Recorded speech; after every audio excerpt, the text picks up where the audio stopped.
Hello दोस्तों, मैं भरत शर्मा स्वागत करता हूं आप लोगों का आपके अपने चैनल इन्फोबस क्रिएशंस पे। चैनल को आपने अभी तक सब्सक्राइब नहीं किया है तो जल्दी से सब्सक्राइब का बटन दबा दें और बेल आइकन कॉल पे रख लें ताकि जब भी कोई वीडियो आए उसकी नोटिफिकेशन आपको मिल जाए।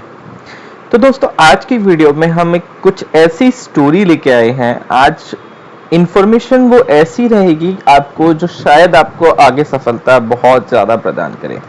तो उसी से रिलेटेड हम गौतम बुद्धा की एक ऐसी स्टोरी लेके आए हैं जो बुद्धा से रिलेटेड है और शायद वो आपको आगे चल के बहुत ज़्यादा सफलता दे सकती है, क्योंकि आप लोगों को जैसे लगता होगा कि हाँ, हमें इतना ही मिला है या हमें इससे ज़्यादा क्यों नहीं मिला है। तो क्या हमारे पास में इतना ही मिल सकता है या हमारी इतनी खराब किस्मत है कि हमारे को इतना ही मिलना था। तो गौतम बुद्धा के उसमें कहने थे कि आपको वही मिलता है जो आप उसके लिए जितना डिजर्विंग होते हैं, मतलब जितना आप डिजर्व करते हैं आपको वही चीज मिलती है। उसी से रिलेटेड मैं आपको एक स्टोरी सुनाऊंगा गौतम बुद्धा की। तो एक बार क्या हुआ कि गौतम बुद्धा अपने लिए एक जगह पे गए जहाँ पर उनके लिए, अब जब उन्होंने आसपास जब भी जाते थे तो उनके लिए हमेशा समारोह आयोजन हो जाते थे ताकि वो वहां पर आए और अपने ज्ञान को आगे बांटें। तो पहले ही ऐसे ही किसी जगह पे गौतम बुद्धा गए और उनके लिए वहां पर एक समारोह आयोजित किया गया। अब समारोह आयोजित किया गया तो सबको पता था कि गौतम बुद्धा इतने ज्ञानी थे, इतना कुछ उन्हें ज्ञान था। तो सब लोग चले गए कि भैया ऐसा क्या है, कौन सा ज्ञान मिलेगा, क्या मिलेगा। तो बहुत भारी मात्रा में भीड़ इकट्ठी हो गई उनके समारोह के लिए। तो जैसे ही वहां पर लोग बाग पहुंचे तो पहुंचने के बाद में बहुत देर इंतजार करने के बाद में गौतम बुद्धा आए। गौतम बुद्धा समारोह के अंदर एंटर करके उन्होंने चारों तरफ देखा कि समारोह में बहुत सारे लोग आए हुए हैं। सब लोग कुछ ना कुछ शिक्षा या ज्ञान के लिए आए हुए हैं, कुछ देखने आए हुए हैं। तो गौतम बुद्धा को सब पता चल गया। गौतम बुद्धा आए वहां पर, उन्होंने चारों तरफ देखा और बिना कुछ कहे वो वहां से चले गए।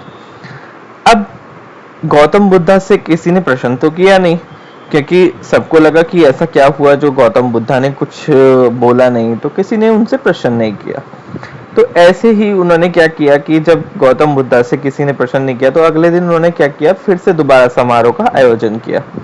अब दोबारा समारोह का आयोजन करा तो कुछ लोग जो पहले दिन देखने आए थे कि क्या होगा क्या नहीं होगा, उन्होंने देख लिया कि क्या होना था। तो अगले दिन वो लोग आए नहीं, तो अगले दिन भीड़ और कम हो गई। तो अब गौतम बुद्धा आए अंदर समारोह के अंदर अगले दिन, फिर से वो आए, आके उन्होंने चारों तरफ देखा कि अभी भी आज भी इतने सारे लोग हैं।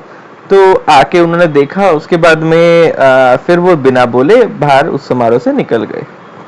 अब समारोह से निकल गए तो कुछ लोगों को बहुत बुरा लगा कि ये कल भी आए आज भी आए, कुछ नहीं बोले और चले गए। तो अब समारोह से जब 2 दिन हो गए तो तीसरे दिन क्या हुआ कि तीसरे दिन और कम लोग हो गए, क्योंकि जो लोग अपना ये सोच के आए थे कि आज क्या मिलेगा, क्या ज्ञान मिलेगा, अब उनको कुछ मिला ही नहीं। उन्होंने सोचा कि नहीं, कोई बात नहीं है, हताश होके निराश होके चले गए, या फिर कुछ लोग क्रोध में चले गए कि काम वाम छोड़ के आए थे। अब अगले दिन क्या होता है कि गौतम बुद्धा का समारोह फिर से आयोजित होता है। अब गौतम बुद्धा का जब समारोह फिर से आयोजित होता है तो लोग बाग सोचते हैं ना कि 3 दिन से तो हम जा रहे थे तो कुछ तो मिला नहीं, तो आज भी हम जाके क्या करेंगे। तो अब उससे अगले दिन क्या हुआ कि सिर्फ और सिर्फ कुछ ही लोग आए। इतने कम लोग आए कि गौतम बुद्धा के लिए, मतलब जो पहले दिन भीड़ इकट्ठी हो गई थी, अब वो कुछ ही लोगों में चली गई। तो उसी की वजह से जब गौतम बुद्धा वहां पर आते हैं समारोह के अंदर, तो समारोह के अंदर उन्होंने देखा कि आज लोग बहुत कम हो गए हैं। अब ये देख के क्या हुआ कि गौतम बुद्धा आज फिर आए और फिर उन्होंने इधर उधर देख के और फिर वो समारोह से चले गए। अब कुछ लोग बड़े क्रोधित हुए। जो 2-3 दिन से लोग प्रश्न पूछ नहीं रहे थे गौतम बुद्धा से कि आप आ रहे हैं चले जा रहे हैं, आ रहे हैं चले जा रहे हैं, कुछ बोल भी नहीं रहे, कुछ ज्ञान भी बातें भी नहीं कर रहे, कोई आपके प्रवचन नहीं हुआ, कुछ किसी को कोई ज्ञान नहीं दिया, तो आप ऐसा क्यों कर रहे हैं। अब वो लोगों ने चौथे दिन उनसे प्रश्न कर लिए खूब सारे, बट गौतम बुद्धा मुस्कुराते हुए वहां से फिर निकल गए। उन्होंने किसी के प्रश्न का कोई उत्तर नहीं दिया। अब क्या हुआ कि जब गौतम बुद्धा अगले दिन भी वहां पर नहीं हुए तो उससे अगले दिन फिर से समारोह का आयोजन हुआ। अब समारोह के आयोजन में सिर्फ और सिर्फ 10-15 लोग आए। अब वो जो 10-15 लोग थे वो गौतम बुद्धा के लिए आए थे, वो पहले दिन से लेके और आखिरी दिन तक समारोह के वो आते रहे। तो गौतम बुद्धा आए समारोह के अंदर और आके उन्होंने अपना स्थान ग्रहण कर लिया और अपना प्रवचन देना शुरू किया। अब आप लोग सोच रहे होंगे कि इतने दिन हो गए कि अब होता है ना कि जब हम एक चीज के लिए एक कार्य करते रहते हैं और हमारे को कोई सफलता नहीं मिलती तो हम हताश निराश होकर उस कार्य को छोड़ देते हैं। हालांकि शायद वो कार्य बिल्कुल सफलता के पास में होता है बट हम फिर भी उसे छोड़ देते हैं। तो ऐसे ही क्या हुआ कि अब जिस दिन गौतम बुद्धा आए उन्होंने अपना प्रवचन शुरू किया और उन्होंने अपने प्रवचन में अपने सारा जो ज्ञान था उन 10-15 लोगों में बांट दिया। उन्होंने उस आगे ज्ञान को और अलग अलग दिशाओं में जाके उन्होंने उस ज्ञान को आगे बांटा। अब उन्होंने ये पूछा कि आप इतने ज्ञानी हैं, जब आप पहले दिन में समारोह में आए थे तो आपने क्यों जवाब नहीं दिया, क्यों नहीं बोला? तब उन्होंने गौतम बुद्धा ने बोला कि देखो, पहले दिन जो लोग आए थे वो सिर्फ और सिर्फ ऐसे ही आए थे, उनको किसी से कोई मतलब नहीं था, क्या क्या चाहिए था क्या नहीं चाहिए था, उनको कुछ नहीं था। मगर आज मैं जो देख रहा हूँ वो आज वो लोग हैं जो बिल्कुल पेशेंस रख के और वो सच में इतने मतलब इतने क्यूरियस हैं कि इतने इतने इतने ज्यादा सहनशीलता के साथ में आए हैं, उनको सच में ज्ञान चाहिए। तो इसीलिए मैंने आज उन लोगों के साथ में अपना ज्ञान बांटा है। अब ये बात सुन के सब लोग चकित रह गए। तो वो उन्होंने बोला कि अच्छा, हमें आप ये बताइए कि बुद्धा बनने के लिए हमें क्या करना पड़ेगा, कि आप इतने महान हैं, इतने महान ज्ञानी हैं, तो हमें उसके लिए क्या करना पड़ेगा? तो गौतम बुद्ध ने कहा कि आपको हमेशा अपने अंदर धैर्य रखना पड़ेगा, आपको पेशेंस रखनी चाहिए किसी भी कार्य को करने के लिए। अगर आपके अंदर पेशेंस होगी तभी आप उस कार्य को आगे बढ़ पाएंगे और उस कार्य को आगे कर पाएंगे। उसी चीज को सुन के उन्होंने बोला कि पेशेंस तो ठीक है बट क्या हमें उस पेशेंस से आगे सफलता मिलेगी?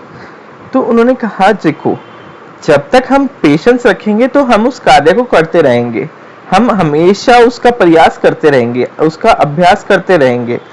मतलब हम कोई अगर कार्य करते हैं तो we will continue to do it rather than waiting या फिर उस कार्य को छोड़ देना। तो हम वो नहीं करेंगे, हमारे अंदर इतना पेशेंस डेवलप हो जाएगा कि हम जब तक हमारे को उस कार्य का रिजल्ट नहीं मिलता तब तक हम उस कार्य को करते रहेंगे। तो इसी वजह से क्या होगा कि हमारे को एट लास्ट उस कार्य का रिजल्ट मिलेगा। तो जैसे गौतम बुद्धा पहले दिन से लेके उन्होंने लास्ट के दिन जब समारोह में जब सिर्फ और सिर्फ 10-15 लोग बचे उनको ज्ञान दिया, तो उन लोगों को ज्ञान दिया जो पेशेंस के साथ में बैठे थे, जो जिनको पता था कि हाँ हमारे को आज ज्ञान मिल सकता है या फिर कल ज्ञान मिल सकता है। तो इसी वजह से हमारे को क्या करना है कि हमारे को कभी भी अपना कार्य नहीं छोड़ना है। तो हम हमेशा सक्सेस के पास में होते हैं बट हमारे को ये नहीं पता होता कि वो सक्सेस कब मिल जाए। तो इसी वजह से मैंने आप लोगों को ये गौतम बुद्धा की एक ऐसी स्टोरी बताई है जो शायद आप लोगों को बहुत ज्यादा हेल्प करेगी। तो अगर आप कभी भी कोई कार्य स्टार्ट करते हैं तो हमेशा उस कार्य के अंत तक जाएं।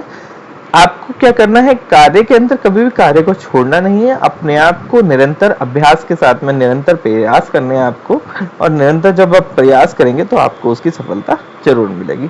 तो दोस्तों, आज की ये गौतम बुद्धा के लिए ये स्टोरी आशा करता हूँ आप लोगों को बहुत ज्यादा जीवन में आपके काम आएगी। अगर वीडियो पसंद आया हो तो वीडियो को लाइक करें, शेयर करें अपने दोस्तों के साथ में, सब्सक्राइब करें चैनल को। तो दोस्तों, आज की वीडियो में इतना ही। धन्यवाद।